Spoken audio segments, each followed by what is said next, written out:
ברוכות הבאות לשידור חי ברדיו כל גאולה, ואנחנו כאן עם אורחת מיוחדת שבאה אלינו מהצפון, אלא מאיה אפרתי, ברוכה הבאה. שלום, איזה תודה רבה. כיף שאת פה. איזה כיף להיות פה איתך. וואו, כל כך הרבה תכנונים וזה, ובסוף הרגע הזה קורה. כן, ממש. וואו, לא פשוט לגור בחור. בוא נתחיל עם שאלה ראשונה, איך זה לגור בחור? וואו, כן, האמת, כן. רגילים. מה זה בעצם? מה זה, מושב, יישוב, מה? אני קוראת לזה עיירה, כי זה משהו בין עיר לבין כפר כזה לא ברור. איך הגעתם לשם? איך הגענו?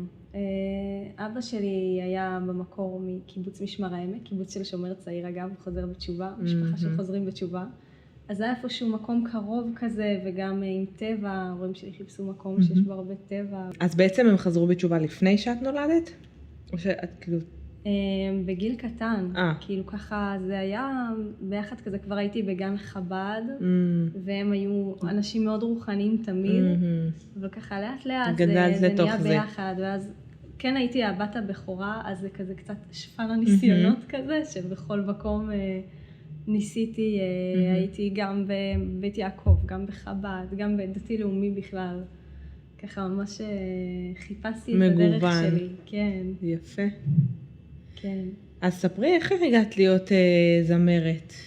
וואו, ממש מגיל קטן, כאילו הנה, אם דיברתי על הדתי לאומי, אז בגיל 8 הייתי בבית ספר דתי לאומי כזה בטבעון, ושם התחלתי לשיר, פשוט הייתי במקהלה, הייתה שם מורה למוזיקה ממש מתוקה, מורה לא רע, מורה רוסייה. כן, אה? כן. לא רע. כן, לא רע. וזהו, פשוט התחלתי לשיר איתה במקהלה, ואז ככה כבר התחלנו להופיע עם המקהלה הזאת, ואז לאט לאט זה נהיה בהפרשות חלה, וגם עם אמא שלי הופעתי הרבה, ואבא שלי מורה לפיתוח קול. אז את באה ממשפחה מוזיקלית. כן, זהו, ראיתי גם אבא שלך מקליט לך את השירים, יש לך אולפן. זהו, אז אני מסודרת, ברוך השם. אז את מסודרת, זה היה לך נגיש הנושא הזה. כן, נראה לי בלי אבא, לא יודעת מה. וואו. כאילו, אני לפעמים מנסה לחשוב רגע, אם זה לא היה בבית שלי, אם הייתי באמת... זה המון עבודה וכסף ודברים ברוך השם, כאילו יש הבסיס יש לך, זה מוכן לך, כן. תודה להשם. אז איפה כן היה לך את האתגרים בחיים? וואי, עם המוזיקה או בכלל? בכלל. מה, אי אפשר, נשים לא יכולים לשמוע ולהגיד וואלה, הכל מושלם, יש לה אולפן בבית, יש לה זה, יש לה זה. קודם כל אני עובדת עכשיו קשה על האלבום, אני עובדת, אני חוסכת, אני לא עושה הכל בבית, זה גם לגנים, גם עכשיו יש מיקסים וזה, אני כן שולחת לפעמים, אז זה כן השקעה, קודם כל אני חוסכת לעניין הזה. החיים בכללי יש מלא, כן, זה... פודקאסט, הנה, אנחנו פה. כן, אנחנו פה, ספרי לנו מה. עם מה מתמודדת זמרת צעירה, שהתחילה מגיל מאוד מאוד צעיר, ודי ברור לך מה הקו שלך ומה הכיוון שלך, כאילו מגיל מאוד קטן. מה היה הרגע שכאילו היה הכי קשה, שאני בטוחה שגם צמחת ממנו? וואו, אני לא יודעת אם האתגרים הם בהכרח בהקשר של המוזיקה, בסוף כולנו עוברים כל מיני דברים בחיים. אני כן יכולה להגיד שכל האלבום הזה עכשיו, האלבום שירים באור הלבנה, הוא נכתב מתוך תקופה מאוד ככה של התכנסות כזאת, שדווקא ככה נכנסתי לעולם של היצירה הנשית פתאום, זה אגב עולם שלא הכרתי, כי אני הגעתי בכלל חוזרת בתשובה כזאת, וכשפתחתי את יוצרות אור בכלל לא ידעתי שיש עולם של זמרות בכלל, ושזה קיים. חשבתי שזה משהו שאין אותו בכלל. אז איך באמת עלה לך כאילו לפתוח את היוצרות אור, מאיפה זה בא? כי הבנתי שאני רוצה לשיר רק לנשים. ואמרתי, חייב להיות איזה יוטיוב נשי כזה. רצית את זה מעצמך, אבל לא ידעת שיש כל כך הרבה כמוך. כן, כאילו, ואז פתאום נכנסתי לעולם הזה, וזה לקח אותי פתאום לאיזה תרבות בידור כזאת, כאילו, הופעות שלא הרגשתי שהן ממש אני, ובאיזשהו שלב זה גרם לי ממש להתכנס ככה, ולחפש, כאילו, ממש פחות להופיע, ויותר לעבוד וליצור. פחות התחברת בעצמך להופעות? לא, אני מאוד מתחברת להופעות וחולמת גם להופיע בעזרת השם שוב בגדול יותר. וגם כל התקופה הזאת אני מופיעה, זה לא שהפסקתי להופיע. אבל עשית איזשהו דיוק אבל שם. אבל כן הרגשתי שאני צריכה לדייק קצת הדרך שלי, וגם כל העיסוק באוצרות אור, אז מלא צילמתי זמרות וראיינתי ומלא מלא דברים, ובסוף הרגשתי שאני ככה לא מוצאת את המקום גם שלי. שאת מתפספסת בין כל הדבר הזה. ובגלל זה באת לפה. נכון. באמת, אני באמת חושבת על זה. מתי כאילו, תמיד ביוצרות אור יוצא רעיונות וזה, ואיזה כיף שיש פה פלטפורמה שזה מדהים. אני חייבת להגיד לך שזה פשוט פריצת דרך מדהימה ומרגשת, שיש רדיו נשי כזה. והבמה הזאת שאת נותנת, אני אומרת, פתאום קלטתי שכאילו אין באמת, אין איפה להתראיין, כאילו אין. כן. וזה ממש משהו איזה כיף שאת נותנת אותו, כי זה פשוט דבר איזה כיף, תודה. את יודעת מה הייתי רוצה לשאול אותך? ראיתי את הקליפ האחרון שלך, יותר נכון אולי קצת ראיתי את מאחורי הקלעים, הקליפ האחרון שעשית לפרח לילה. כן. וראיתי שעשית שם משהו מטורף. טוב, בסדר, את אומנית, אוקיי? אבל תספרי מה עשית שם. מה עשית שם ככה בחדרך בשעות מאוחרות של הלילה? ספרי. יואו, כן, האמת שנראה לי אנשים כבר בעולם הדיגיטל, הם לא קולטים שזה באמת עשיתי את זה ביד. כן. כאילו, אני בעצמי לא יודעת למה אז רק מי שראה את מאחורי הקלעים מן הסתם מבין את זה, אבל מי שרואה את הקליפ המוכן אולי לא. אז תספרי מה עשית. בוא נגיד ככה, מה רואים בקליפ? זה בעצם צילומים בסטופ מושן זה נקרא. שזה פשוט מלא תמונות, שזה פשוט כל פעם מזיזים את כל העשבים הקטנים, מזיזים את כל הדברים, כל פעם טיפה, ואז מצלמים תמונה, וזה איזה 800 ומשהו תמונות יש שם, כן. זה נשמע גם כזה, אמרתי, 800 תמונות, לא נורא, ייקח כאילו כמה שעות, לקח לי שבוע. אבל יצרת את כל הדברים שצילמת שם בעצם, שזה אומנות גם. כן. ממה יצרת את זה? אני לא מרגישה אומנית ממש בתחום, אבל פשוט עשיתי, לא יודעת. כן, יש אנשים שפשוט אומנים, הם לא מרגישים אומנים, אבל הם פשוט עושים, אני מכירה את האנשים האלה. זהו, אני בהתחלה ככה, הייתה לי חברה ממש אומנית ככה, שרציתי שהיא תעשה איתי את הקליפ, והתחלנו וזה, אבל ככה, בסוף איכשהו, בסוף, בתכלס, בצילומים הייתי לבד. אז זה כזה, אמרתי, כן, צריכה לסמוך על עצמי. ומה עשית שם? מה זה היה? קיפולניה, פרחים, מה זה היה שם? זה מלא גזירי בריסטול ונצנצים שזזים שם. וואו. כן. ויצרת מהגזירי בריסטול האלה סוג של איזו תמונה שזזה עם כל ה-800 תמונות, הרגשתי כאילו מה שרציתי להעביר בקליפ הזה, זה כן רציתי שירגישו שזה אומנות.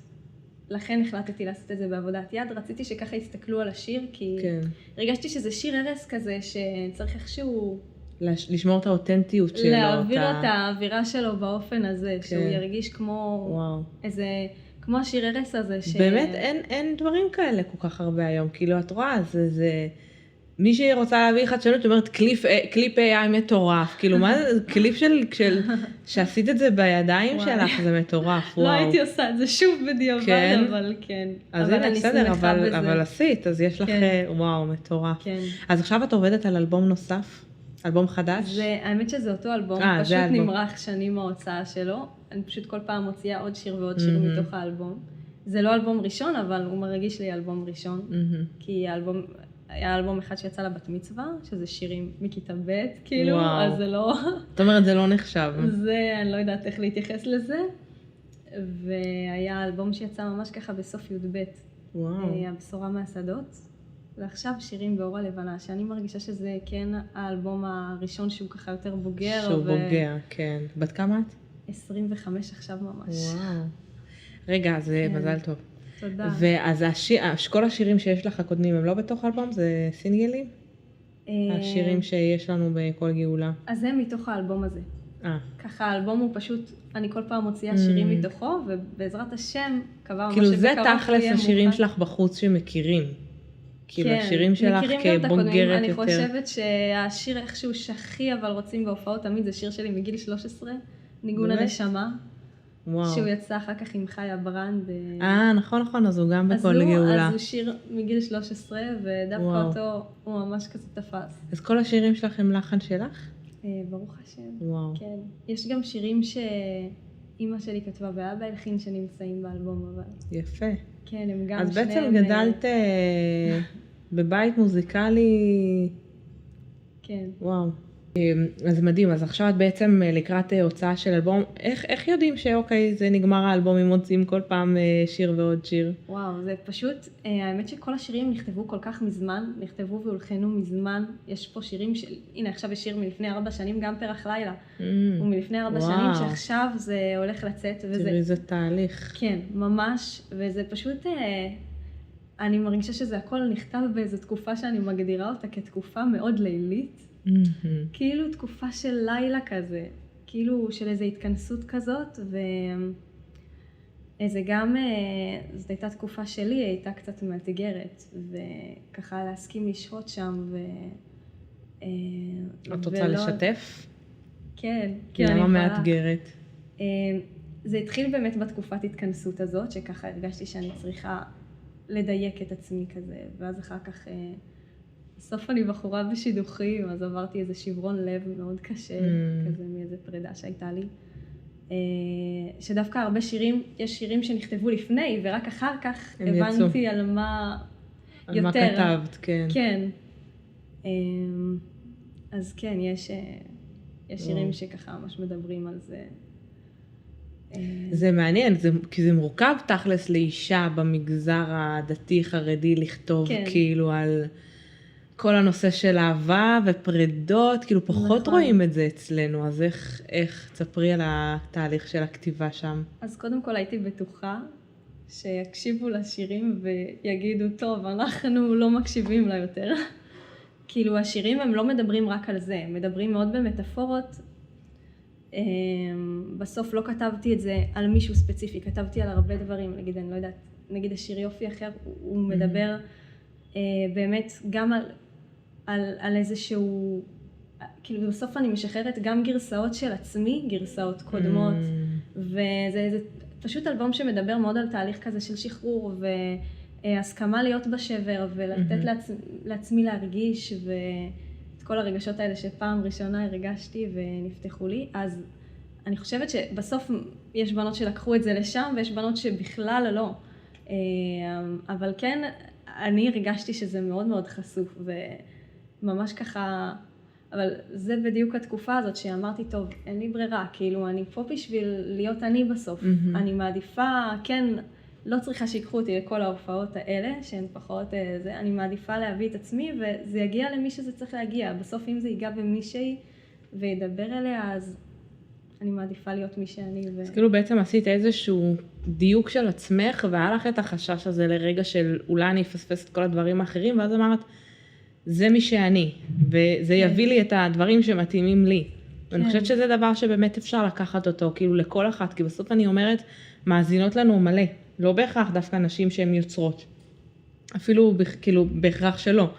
אז זה משהו שכן, שבסופו של דבר תעשי את מה שטוב לך, את מי שאת, בלי מסכות, בלי לרצות להיות כדי שתתאימי לאנשים אחרים, והדברים המדויקים לך כבר יבואו עם הזמן, לא צריך לפחד מזה.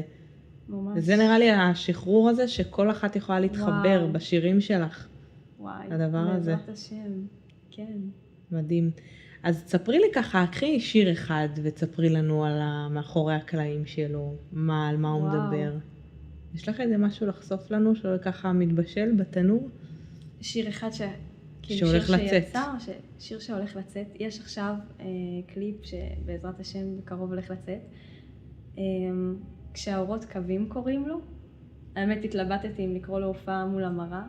אני כבר, כאילו כבר השם הזה די חושף איזה פאנץ' שיש שם בקליפ. וזה אמור להיות קליפ ככה בעזרת השם. כאילו זה שיר שהוא דווקא נכתב מתוך הקליפ. איכשהו כל האלבום הזה, כאילו ראיתי את הקליפים בראש. ומתוך זה נכתב השיר. כן, כאילו ראיתי איזה תמונה, ואז המנגינה והשיר התחילו. כן. משהו, כן, כאילו ניסיתי לכתוב ולתאר את הציור הזה שאני רואה בראש. אז זה ממש ככה, זה שיר שעוד לפני קרא לי הריח, לפני יופי, לפני כל השירים, עוד לפני פרח לילה, לפני הכל היה אותו. וואו, ולמה הוא חיכה? כל האלבום הזה איכשהו נמרח, אני באמת לא, כי... לא, אבל מעניין כאילו מה מביא אותך להוציא שיר, כאילו באיזה סדר? שהוצאת פתאום את פרח לילה? אני עובדת על כולם במקביל, וכל שיר זה לדייק את הנגנים, לדייק גם מלא טייקים שהלכו לפח, ומלא ניסויים, ומלא... כזה היה גם דרך מאוד של למצוא את הקול שלי במוזיקה, בסאונדים, בעיבודים, ואני מרגישה שאני עדיין מדייקת את זה. כאילו עדיין יש שירים שאני בדיעבד היום. אז כאילו יש כאלה שמרגישים שהם עדיין לא בשלים לצאת ועוד דיוקים ועוד דיוקים, אז הם פשוט מחכים ליותר זמן, ויש את השיר שהוא יותר הולך וזה, אז הוא פשוט יוצא. זה פשוט מה שזורם לי. מעניין, כי הרבה זמרות כאילו, מה שמרגיש זה שהן עובדות, שימו שיר, אוקיי, עכשיו עובדות על השיר הבא, עכשיו עובדות על השיר הבא. זאת אומרת שזה לא ככה. את עובדת במקביל על כמה שירים, ויכול להיות שגם במקביל ייוולד שיר חדש. תוך כדי.